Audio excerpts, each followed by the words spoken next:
దాని గురించి చేస్తే ఏమైంది? ఇక వీళ్ళకి ఇంకొక పెద్ద షాక్ ఏందో తెలుసా? మా నియోజకవర్గం నర్సంపేట నాది.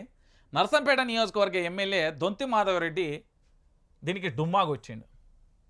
సీఎం పర్యటనకు ఎమ్మెల్యే డుమ్మా. రేవంత్ రెడ్డికి దూరంగా ఉంటున్న మాధవరెడ్డి గతంలోనూ సీఎం సభకు గైహాజరు. ఎమ్మెల్యే తీరుపై పార్టీలో గుసగుస అంటూ కూడా చెప్పిన పరిస్థితి కనబడుతుంది. మీ అందరికీ తెలుసు, అప్పుడు ఒకటి మనోడు రేవంత్ రెడ్డి యాత్ర చేసిండు. ఆ బస్సు యాత్రనో పాదయాత్రనో చేస్తే అక్కడ నుండి ఏంది ఆ ములుగు మీకెళ్ళి నర్సంపేట మీకెళ్ళి వేయ మహబాద్కు పోవాలి. కానీ ఆ నియోజకవర్గంలో అడిగే పెట్టద్దని చెప్పేసిండు.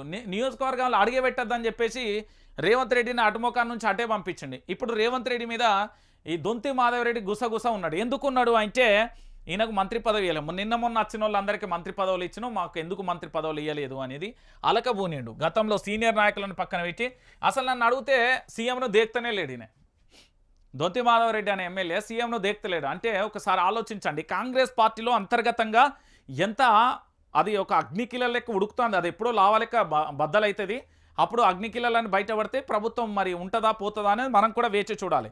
ఈ దొంతి మాధవరెడ్డి ఒక్కడే కాదు, చాలామంది ఉన్నారు, బయటపడనోళ్ళు చాలామంది ఉన్నారు. కాదంటేనే బయటపడ్డ పరిస్థితి కనబడుతుంది. మీ అందరికీ తెలిసిన విషయంలే.